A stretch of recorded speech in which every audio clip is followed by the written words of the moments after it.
आज full court reference में 5 जज साहिबान की अदम शिरकत और जस्टिस मंसूर अली शाह साहब जो कि सीनियर प्यूनी जज है उनकी जानिब से जो खत है उसको आप कैसा देखते हैं?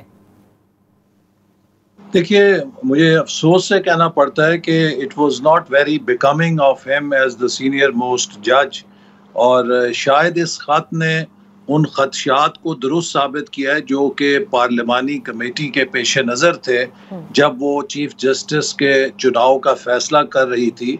क्योंकि हमने देखा कि गुज़श्ता कुछ अरसे में सुप्रीम कोर्ट के अंदर बहुत धड़ेबंदी और पोलराइजेशन हुई, जिससे वाज़े तौर पे सुप्रीम कोर्ट में तकसीम नज़र आती थी।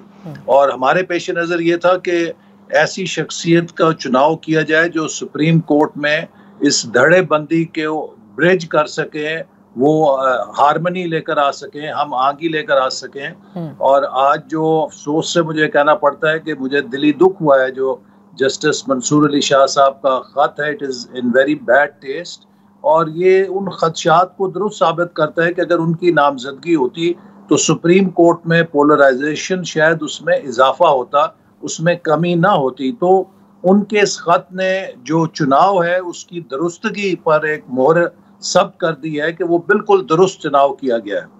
तो एहसन इकबाल साहब, आपने क्योंकि कहा कि ये खदशात थे जब पार्लियामेंट्री कमेटी जो है वो नामजदगी के लिए कंसिडर कर रही थी उन 3 जज साहिबान में से who is going to become the next chief justice, तो क्योंकि आप लोगों की ज़ाहिर है इन कैमरा ब्रीफिंग थी और अब आपने खदशे का इजहार भी किया है, कौन से ऐसा मेरिट है जिस पर वो पूरा नहीं उतरे? क्योंकि वो सीनियर मोस्ट जज थे और इसके अलावा जस्टिस मुनीब भी थे। क्या इट वॉज जस्ट पोलराइजेशन? देखिए, हमारे पेश नज़र जो एक तो कार्रवाई है वो इन कैमरा थी, लेकिन जो पब्लिक फैक्ट्स हैं उसमें अगर आप देखें तो तीनों सीनियर मोस्ट जज साहिबान बहुत अच्छी तालीम के हामिल हैं। तीनों ने एचएसएन कॉलेज से इब्तदाई तालीम हासिल की और तीनों ने दुनिया की बेहतरीन यूनिवर्सिटियों से तालीम हासिल की। 2 कैम्ब्रिज यूनिवर्सिटी से पढ़े, एक प्रिंसटन यूनिवर्सिटी से पढ़े। तो लिहाजा जो chief justice of supreme court हैं वो महज एक जज ही नहीं होते, वो एक इदारे के सरबराह भी होते हैं। और लिहाजा जब भी ऐसे ओहदे की उसका चुनाव हो तो उसमें ये भी पेश नज़र रहता है कि किसकी कायदाना सलाहियत और किसकी कायदाना शख्सियत इदारे के मुफाद में हो सकती है। और जैसे मैंने कहा कि ये कोई सीक्रेट नहीं है, ये कोई इन कैमरा हकीकत नहीं है कि हमारी सुप्रीम कोर्ट में कुछ अरसे से बहुत पोलराइजेशन आ गई जिससे कि जजेस की तकसीम भी देखने में आई। ये अदलिया के लिए कोई अच्छा फिनोमेना नहीं है।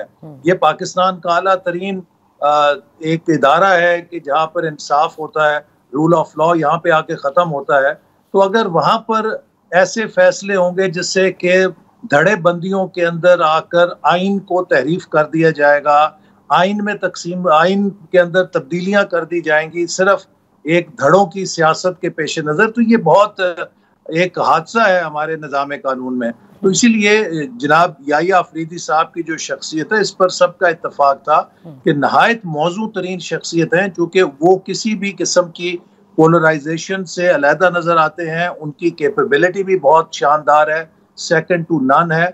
और इस वक्त जो सुप्रीम कोर्ट के हालात हैं उसमें शायद वो सबसे ज़्यादा मौजू शख्सियत हैं कि जो एक अच्छी लीडरशिप दे सकते हैं कि जिससे इस माहौल में बेहतरी लाई जा सके।